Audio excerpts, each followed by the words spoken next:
Hello everybody. Last લેક્ચરની અંદર આપણે જે ગોસનો નિયમ હતો એના જે ઉપયોગો એના પર આધારિત દાખલાઓની અમુક ચર્ચાઓ કરેલી. આજે પણ આપણે સૌપ્રથમ જે ગોસનો નિયમ છે એના ઉપયોગો પર આધારિત જ દાખલાની ચર્ચાઓ કરીએ. સૌપ્રથમ આપણે સ્વાધ્યાયનો એક પોઈન્ટ અહીં 22મો દાખલો જોઈએ.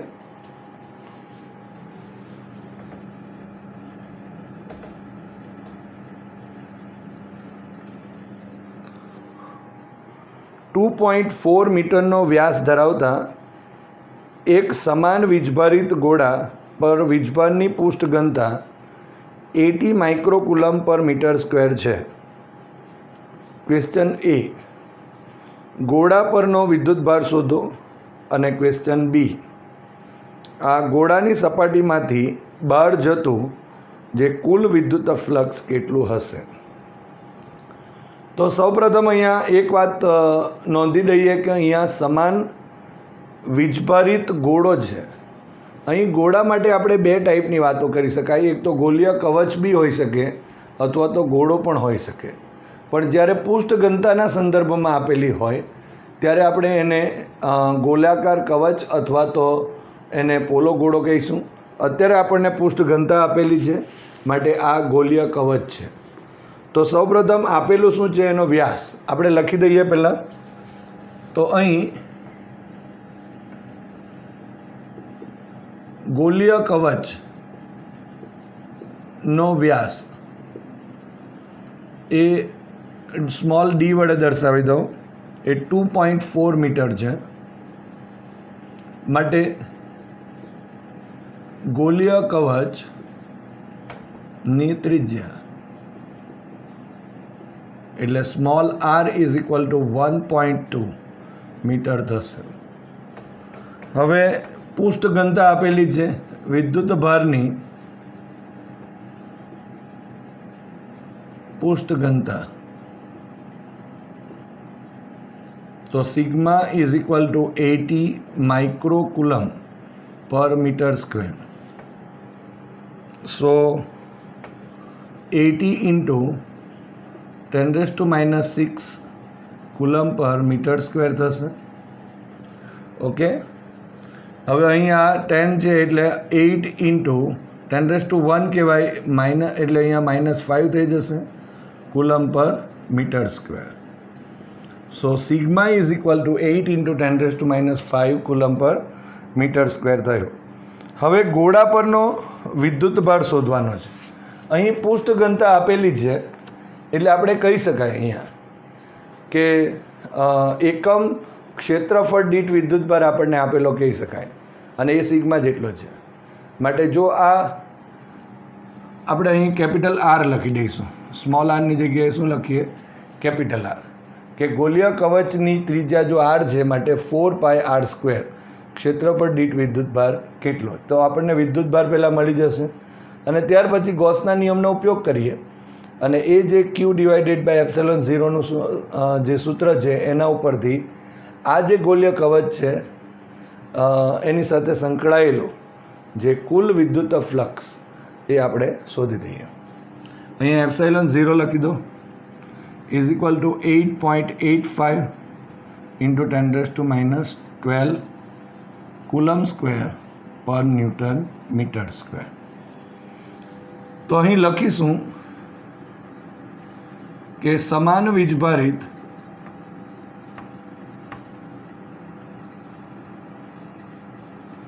ગોલીય કવચ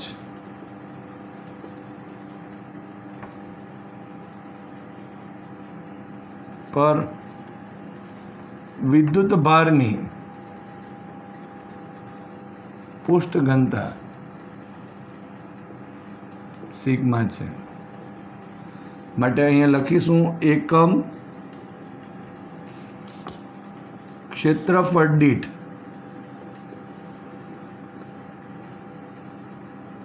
વિદ્યુતભાર ઇઝ ઇક્વલ ટુ સિગ્મા. માટે અહીં 4π કેપિટલ R² ક્ષેત્રફળ દીઠ વિદ્યુતભાર અહીંયા ક્યુ લખીએ તો q is equal to sigma into 4 pi અને capital R square. So sigma એટલે કેટલા આપેલા છે?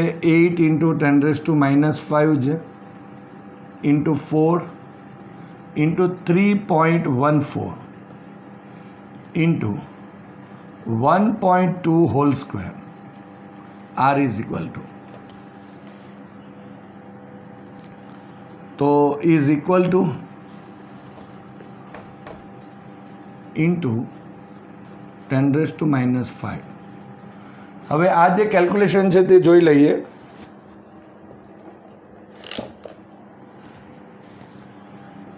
તો 8 into 4 into 3.14 into 1.2 into 1.2 so is equal two 144.69. હવે અહીંયા જો આપણે આ લખવું હોય તો 1.4469 ઇન્ટુ 10⁻². અહીંયા શું થશે? આ દશાંશ ચિહ્ન 1 ને 2 ડાબી બાજુ ખસે છે માટે 10⁻² થયા અને આ 10⁻⁵. સો અહીં 10⁻³ આ પણ તમે લખી શકો. આ કુલમ ક્યુ છે જ, પરંતુ અહીં દશાંશ ચિહ્ન આ તરફ લઈ આવીએ છીએ એટલે -3 થયા, આટલા કુલમ થશે. સો ક્યુ ઇઝ ઇક્વલ ટુ આટલા મળે છે માટે ક્યુ ઇઝ ઇક્વલ ટુ 1.4469. હવે આ 10⁻³ કુલમ ઇઝ ઇક્વલ ટુ 1 મિલીકુલમ એટલે અહીંયા મિલીકુલમ પણ લખી શકો આ રીતે. તો આ જે આપણા પાસે ક્વેશ્ચન છે તે એ છે. હવે બીજો જે ક્વેશ્ચન છે એ બીજા ક્વેશ્ચનમાં આ ગોલીય કવચ સાથે સંકળાયેલું જે હવે વીજભાર આટલો છે તો આ જે વીજભાર જે છે એ વીજભારને લીધે ત્યાં ગોલીય કવચ સાથે સંકળાયેલું વિદ્યુત ફ્લક્સ કેટલું. તો અહીંયા આપણે ક્વેશ્ચન બી લખીએ કે ગૌસના નિયમ મુજબ ગોલીય કવચ ના પૃષ્ઠ સાથે અથવા તો ગોલીય કવચ સાથે સંકળાયેલ કુલ વિદ્યુત ફ્લક્સ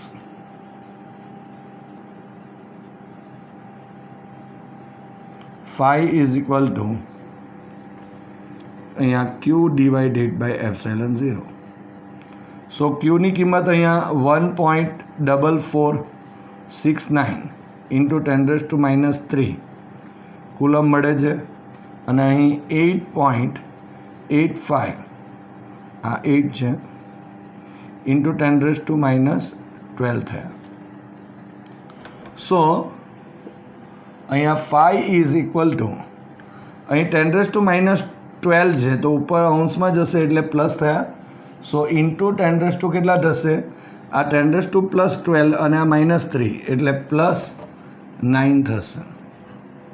અને અહીં 1.4469 divided by 8.85 so is equal to અહીં 0.16349.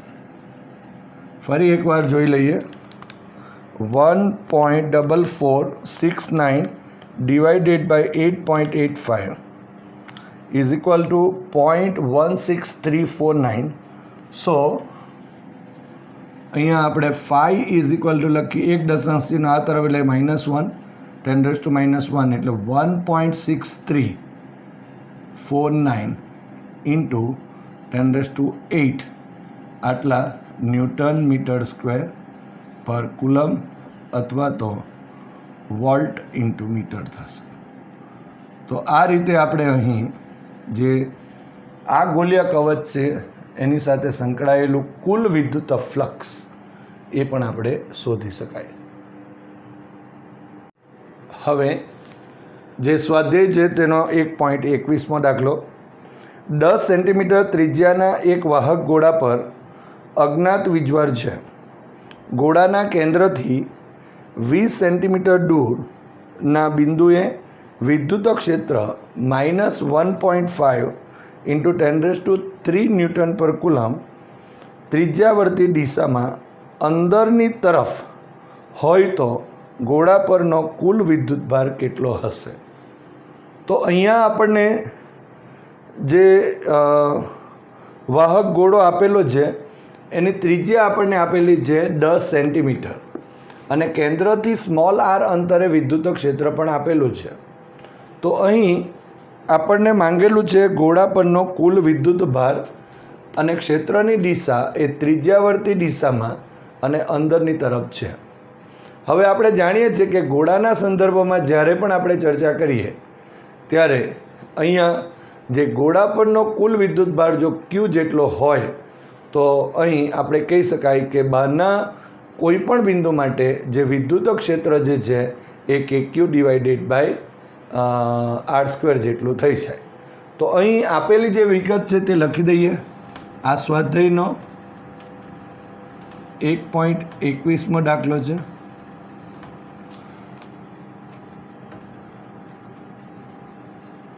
પહેલાં કેપિટલ R લખી દઉં છું, જે એની ત્રિજ્યા છે 10 સેન્ટીમીટર. ત્યાર પછી સ્મોલ r આપેલું છે એ 20 સેન્ટીમીટર છે. અહીં આપણે લખીશું 20 × 10⁻² metre. So r is equal to 2 × 10⁻1 metre થશે. તો આ આપણને R મળી ગયો. હવે Q તો શોધવાનો છે પણ E આપેલો છે. તો E ઇઝ ઇક્વલ ટુ અહીં એનું મૂલ્ય 1.5 × 10³ ન્યૂટન પર કુલમ છે, પરંતુ જવાબ આપેલો છે માઇનસ. એનો મતલબ શું થયો કે અહીં જે વિદ્યુત ક્ષેત્ર છે એ ત્રિજ્યાવર્તી દિશામાં અંદરની તરફ છે. હવે બીજી એક વાત, આપણે Kનો ઉપયોગ કરવાના છે. તો K ઇઝ ઇક્વલ ટુ 9 × 10⁹ અને ન્યૂટન મીટર સ્ક્વેર પર કુલમ સ્ક્વેર થશે. તો આ રીતે આપણે અહીં જે કિંમતો જે આપેલી છે એ કિંમતો પરથી આપણે અહીં વીજભાર શોધી દઈએ. તો પહેલાં તો અહીંયા આપેલું શું છે તે જોઈ લો. આ એક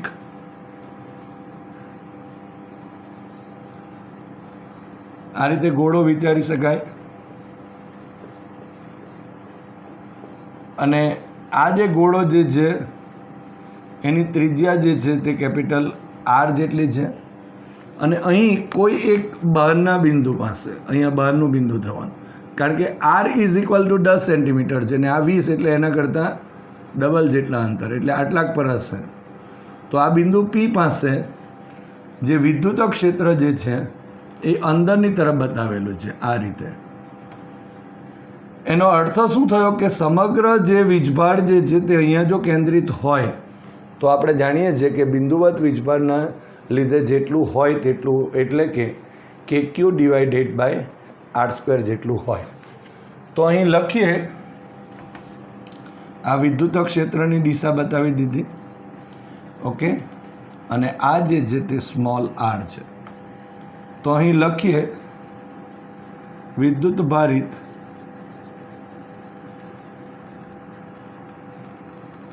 ગોળાના લીધે તેના કેન્દ્રથી સ્મોલ r અંતરે કાઉન્સમાં લખીશું r is greater than r અંતરે બિંદુ P પાસે વિદ્યુત ક્ષેત્ર. તો E is equal to KQ / R² થશે. હવે જો અહીં આપણે પહેલાં સ્મોલ q શોધી દઈએ. અહીંયા ડાયરેક્ટ માઇનસ લખવાની જરૂર નથી, મૂલ્ય સ્વરૂપમાં પહેલાં લખવાનું અને ત્યારબાદ લખવાનું કે વિદ્યુત ક્ષેત્ર એ ત્રિજ્યાવર્તી દિશામાં અંદરની તરફ હોવાથી આ જે વીજભાર છે તે ઋણ છે. બરાબર. તો અહીં આપણે પહેલાં ક્યુને સૂત્ર કરતાં કરી દઈએ. માટે small q is equal two E r² અને ડિવાઇડેડ બાય k થશે. બરાબર.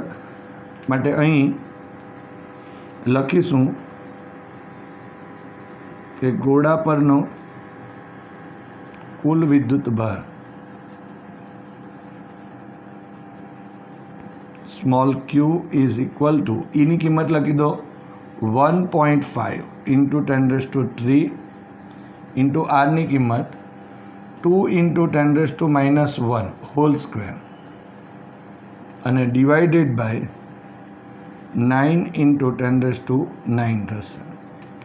સો અહીં 1.5 ઇન્ટુ 10³ ઇન્ટુ 4 ઇન્ટુ 10⁻², આ 2નો વર્ગ એટલે 4 અને આ 10⁻² અને ડિવાઇડેડ બાય 9 ઇન્ટુ 10⁹ થશે. સો ક્યુ આપણને અહીં મળે છે. હવે જોઈ શકાય છે કે આ 9 અને ઉપર પાછું -2 એટલે આ ઉપર જશે -9 અને -2, સો -11 માંથી અહીંયા 3 બાદ કરો એટલે આન્સર જે મળશે સો ક્યુ ઇઝ ઇક્વલ ટુ ઇન્ટુ 10⁻8 થયા. આ 9 અને 2 11 થયા, 11માંથી 3 બાદ થયા એટલે અહીં -8 થયા. હવે આ 1.5 ઇન્ટુ 4 કરીએ. 1.5 ઇન્ટુ 4 અને ડિવાઇડેડ બાય 9. સો અહીં લખી શકાશે 0.6666 અને 7 માટે ક્યુ ઇઝ ઇક્વલ ટુ 1 દશાંશ ચિહ્ન આ તરફ લઈ લો એટલે 6.6667 ઇન્ટુ 10⁻9 કુલમ. તો આ એક આન્સર મળે છે આપણે.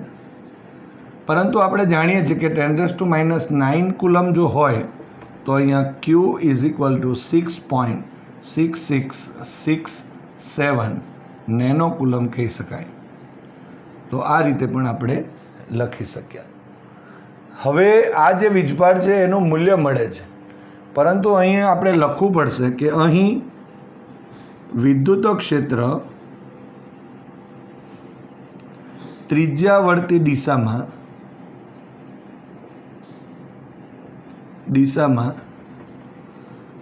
અંદર તરફ હોવાથી જે વિદ્યુત ભાર ક્યુ ઋણ હશે. માટે ક્યુ ઇઝ ઇક્વલ ટુ -6.666 અને 7 એટલે નેનો કુલમ થયું. તો આ રીતે લખી શકાય. તો અહીં આપણે ડાયરેક્ટ પણ માઇનસ નિશાની લખી શકીએ, પરંતુ આપણે જોઈ શકાય છે કે અહીં ત્રિજ્યાવર્તી દિશામાં અને અંદરની તરફ છે એટલે આપણે માઇનસ અહીંયા કહી શકાય. બીજી એક વાત અહીંયા સમજો કે આ દાખલાઓ પરથી આપણને એવું ખ્યાલ આવે છે કે જેટલી તમારી થિયરી વ્યવસ્થિત હશે બરાબર તેટલા જ તમારા દાખલા કે MCQ જે છે તે ઇઝી થઈ જશે.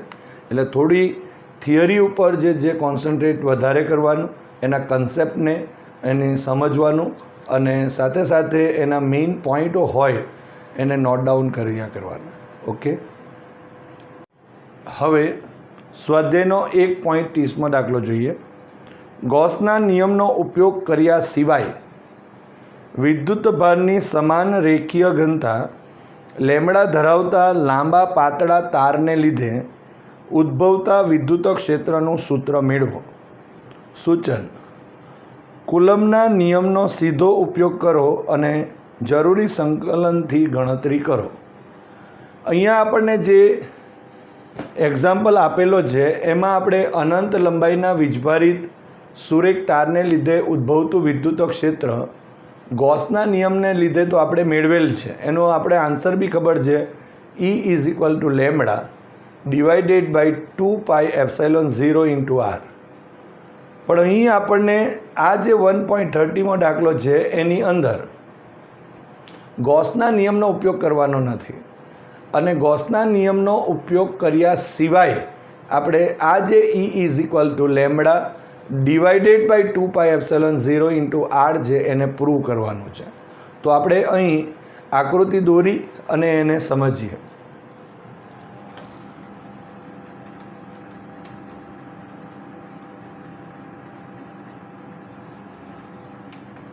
તો ધારો કે અહીં આપણે અનંત લંબાઈનો એક તાર લઈ લઈએ આ રીતે.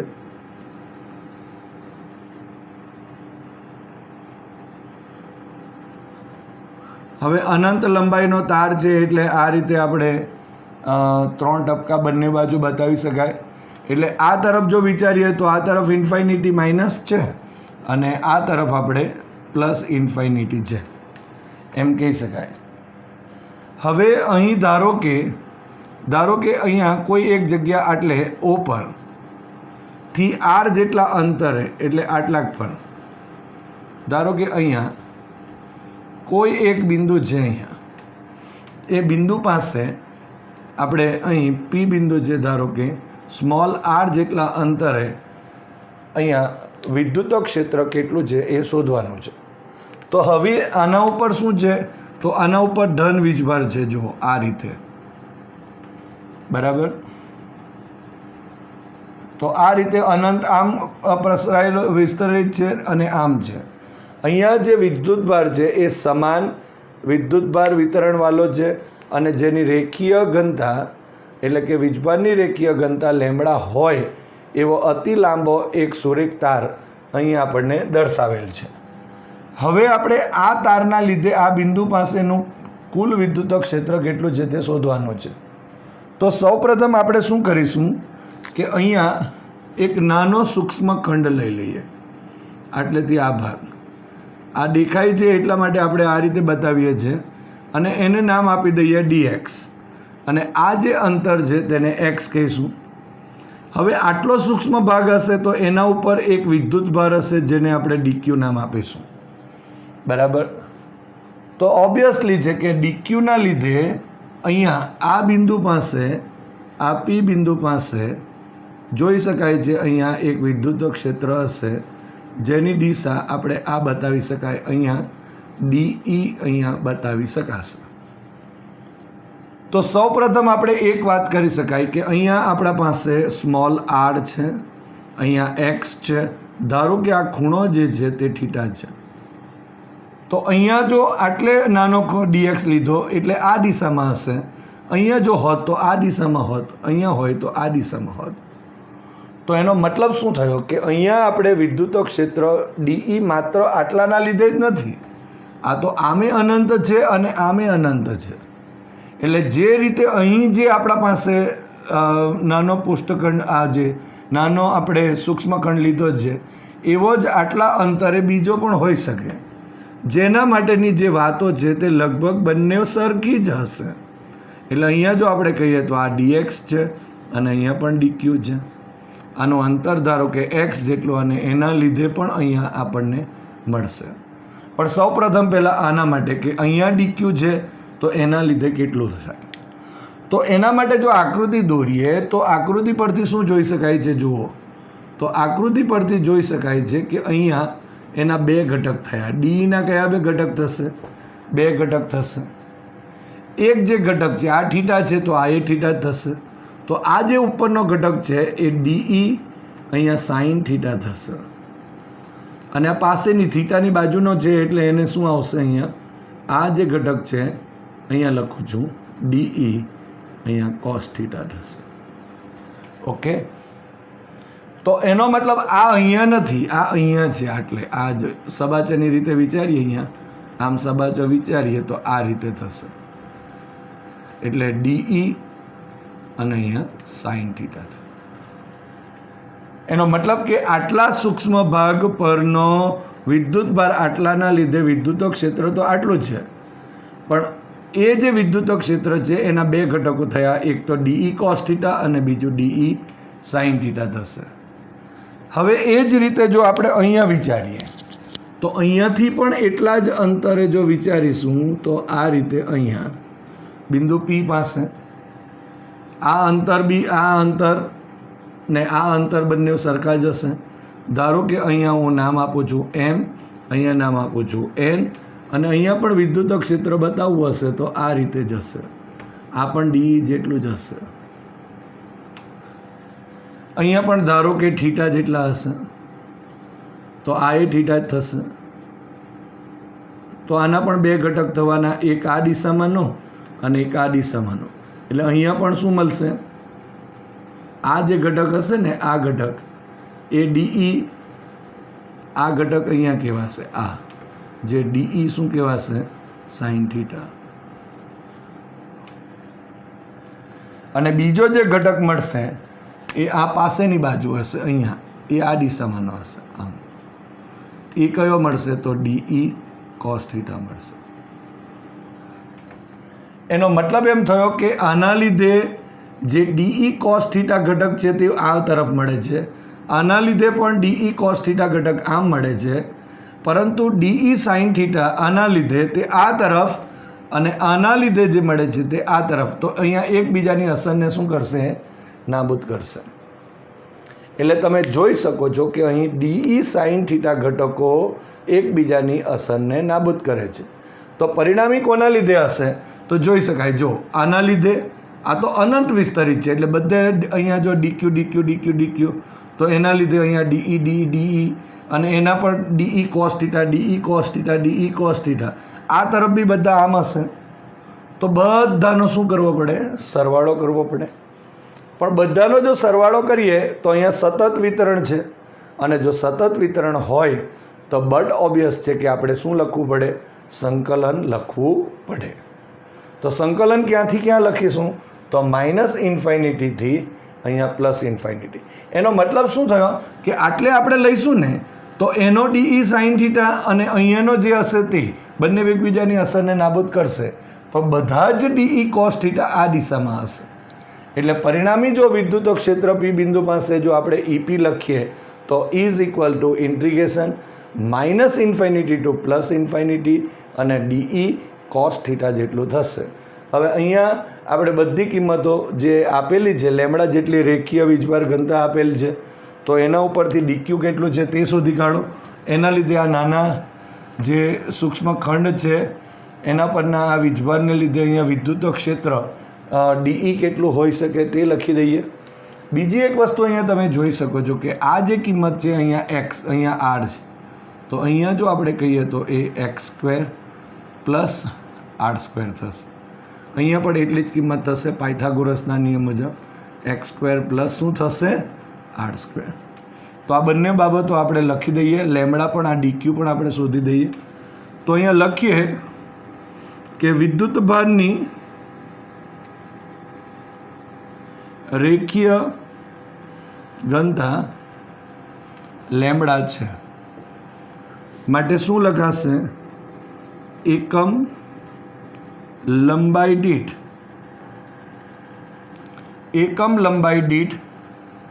વિદ્યુત ભાર. એકમ લંબાઈ દીઠ વિદ્યુત ભાર ઇઝ ઇક્વલ ટુ અહીં લેમડા છે માટે dx લંબાઈ દીઠ વિદ્યુત ભાર, એને નામ આપી દઈએ DQ is equal to lambda into dx થશે.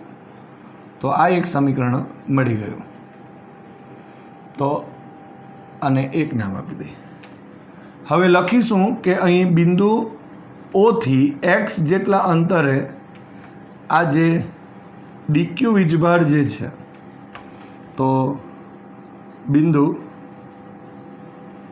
O થી x જેટલા અંતરે આવેલા સૂક્ષ્મ ખંડ dx પરના વિદ્યુત ભાર DQ ને લીધે બિંદુ P પાસે વિદ્યુત ક્ષેત્ર કેટલું થઈ જશે વિદ્યુત ક્ષેત્ર? તો એનું નામ આપી દઈશું ડીઈ નામ આપીશું, ઇઝ ઇક્વલ ટુ કે ક્યુની જેમ d q divided by R square. R સ્ક્વેરનો મતલબ શું થશે? અહીં પી એમ સ્ક્વેર થશે. જો તો પી એમ સ્ક્વેર, તો આપણે એ મેળવી દઈએ અહીંયા. તો આકૃતિ પરથી પહેલાં લખી દઈએ અને સમીકરણ નંબર 2 કહી દો. આકૃતિ પરથી જો આપણે લખીએ તો ત્રિકોણ PO એમમાં ખૂણો O ઇઝ ઇક્વલ ટુ π/2 છે. આ છે માટે અહીંયા જો લખી શકાય PM square is equal to OM square plus OP square. So અહીં x square plus R square કોના બરાબર મળે છે? PM square. માટે PM is equal to under root x square plus R square થશે. તો આ રીતે આપણે અહીં આ જે PM છે એની કિંમત અહીં લખી શકાય. આપણે પહેલેથી જ લખેલી છે કારણ કે આપણે જાણીએ છીએ આ પાયથાગોરસના નિયમ મુજબ લખી શકાય. હવે આ કિંમત આપણે સમીકરણ 2 માં મૂકી દઈએ. હવે સમીકરણ 2 પરથી અહીંયા કિંમત મૂકીશું તો DE ઇઝ ઇક્વલ ટુ કે DQ. DQની કિંમત પણ આપણે લખી શકાય. સમીકરણ 1 પરથી લખી શકાશે lambda into DX. Lambda into DX અહીંયા કારણ આપવું હોય તો આપી શકાય સમીકરણ નંબર 1. ઓકે. અને ડિવાઇડેડ બાય અહીં PM સ્ક્વેર. PM સ્ક્વેર એટલે અહીંયા જોઈ શકાય છે x સ્ક્વેર પ્લસ અહીં આર સ્ક્વેર. એનું રૂટ અને એનો વર્ગ, એનો રૂટ અને એનો વર્ગ અહીંયા આપેલું જ છે, આટલે છે જ. ઓકે. સો આપણે આ રીતે લખી શકાશે. તો અહીંયા DE મળી ગયું. હવે આપણે જે અત્યારે ચર્ચાઓ કરી તે પ્રમાણે જો લખીએ કે અહીં અનંત લંબાઈના અહીંયા આપણે સમીકરણ નંબર 3 કહીશું. અનંત લંબાઈના વિદ્યુત ભારિત સુરેખ તારને લીધે બિંદુ P પાસે ઉદ્ભવતું વિદ્યુત ક્ષેત્ર એનું નામ આપી દો EP.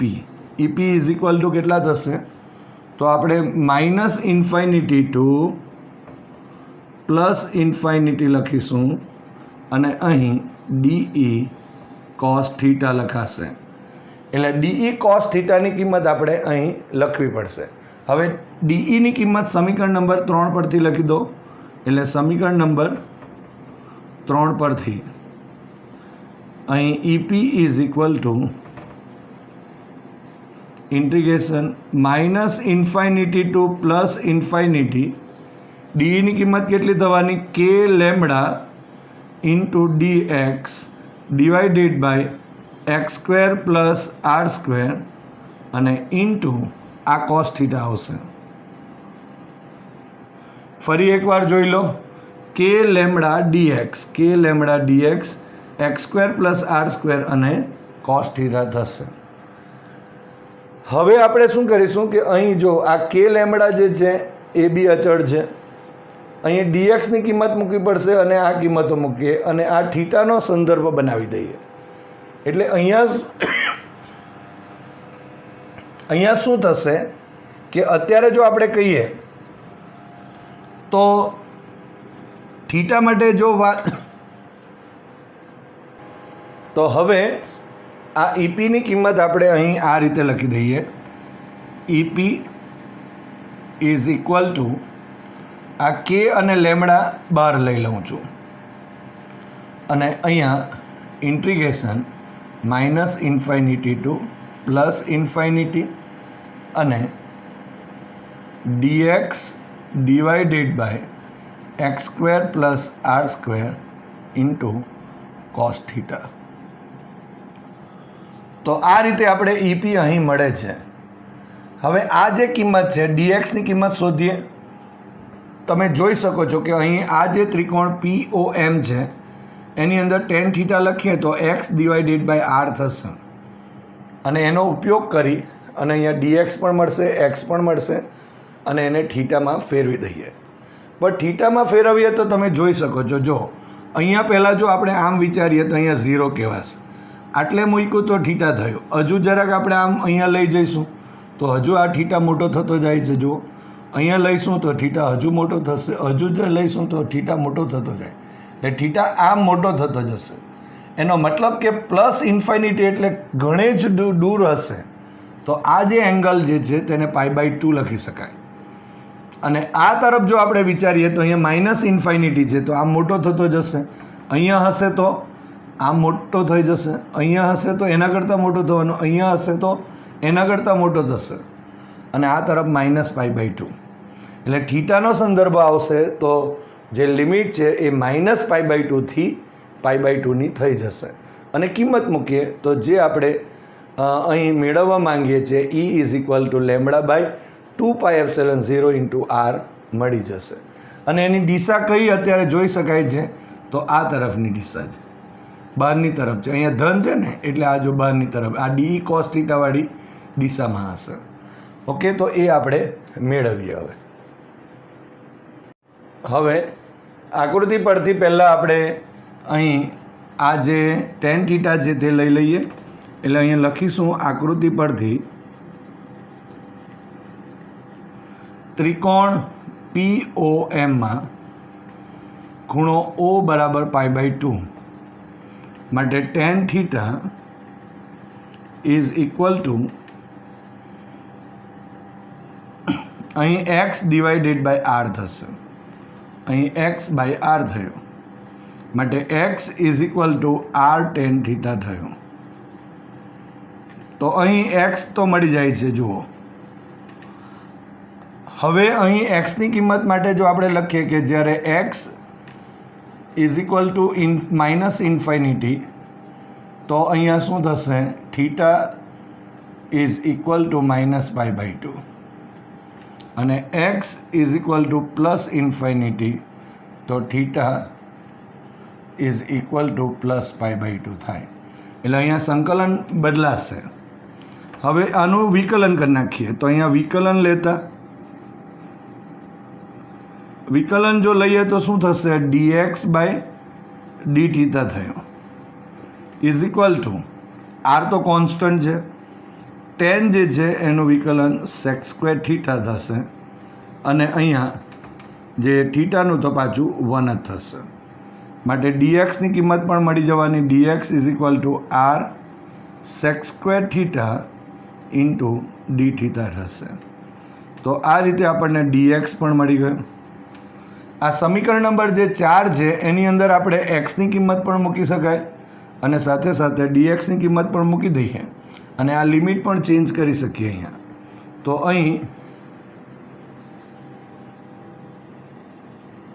આ રીતે અહીં લખીએ તો આ સમીકરણ નંબર ધારો કે અહીંયા 5 લખી દો. તો સમીકરણ નંબર 4 અને 5 પરથી EP ઇઝ ઇક્વલ ટુ આ k લેમડા તો બહાર છે જ, અહીંયા અંદરના ભાગમાં અહીંયા હવે લખીશું -π/2 થી +π/2. હવે dxની કિંમત લખો, આ sec² θ r sec² θ × dθ, અને અહીંયા cos θ તો છે જ આ ઉપર, અને નીચે અહીંયા x² જગ્યાએ અહીંયા આ x આપેલ છે એટલે લખી શકાશે r² tan² θ અને +r² લખીશું. આ રીતે લખાશે.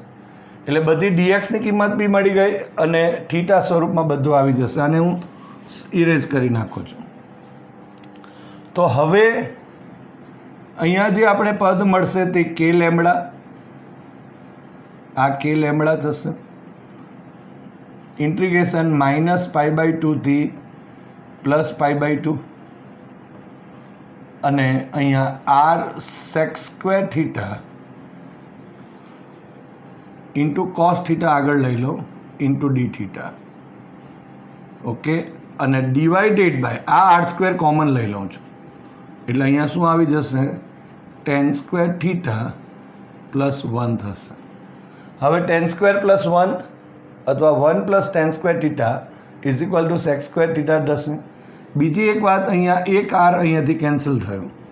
સો હવે આ k ની કિંમત બી મૂકી દો તો લેમડા ડિવાઇડેડ બાય 4πε0 આ k ની કિંમત મૂકી દીધી. અહીંયા ઇન્ટિગ્રેશન -π/2 થી +π/2 અહીંયા sec² θ into cos θ into dθ અને ડિવાઇડેડ બાય નીચે અહીંયા r અને આ r છે એને પણ તમે બહાર લખી શકો, એ બી અચળ જ છે. અને અહીંયા આવશે sec² θ. સો અહીં sec² θ કેન્સલ આઉટ થશે, માટે રહી શું જશે હવે તો lambda divided by 4πε0 into r અને ઇન્ટિગ્રેશન -π/2 થી +π/2 અને cos θ ઇન્ટુ dθ. હવે સંકલન લઈ લો. cos θનું સંકલન કેટલું થાય તો sin θ થશે.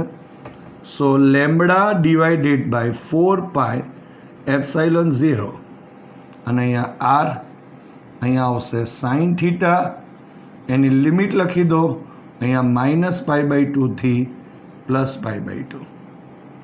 હવે પહેલાં અપર લિમિટ લખવાની, પછી લોવર લિમિટ લખીશું. સો લેમડા બાય 4πε0 ઇન્ટુ r કૌંસમાં અહીંયા sin π/2 પછી માઇનસની નિશાની આવે, પછી પાછું આ લિમિટ લખો એટલે sin -π/2 થશે. આ રીતે હવે આપણે જાણીએ છીએ કે sin -x હોય તો માઇનસ આગળ આવી જાય, તો અહીંયા આ માઇનસ અને આ માઇનસ પ્લસ થઈ જવાનું. સો લેમડા 4πε0 ઇન્ટુ r કૌંસમાં sin π/2 પ્લસ sin π/2 એટલે અહીંયા 1 + 1 થશે. સો અહીં આગળથી લખું છું. So EP = lambda by 4πε0 into r અને કૌંસમાં 1 + 1. So lambda by 4πε0 into r કૌંસમાં 2. આ 1 + 1 એટલે 2 થયા અને આ 2 ને આ અહીંયા 2 દુ 4 થશે. સો અહીંયા રહી શું જશે લેમડા બાય 2πε0 ઇન્ટુ r બરાબર. સો ઇમ્પ્લાઇઝ કરીએ તો અહીં EP = lambda divided by 2πε0 into r થશે. આ બિંદુ P પાસે જે ઉદ્ભવતું વિદ્યુત ક્ષેત્ર છે કોના લીધે તો અનંત લંબાઈના સુરેખ તારને લીધે, એ રીતે પણ આપણે અહીં EP = lambda by 2πε0 into r મેળવી શકાય. આપણે ગોસના નિયમને લીધે પણ મળે છે અને આ રીતે પણ આપણે મેળવી શકાય છે.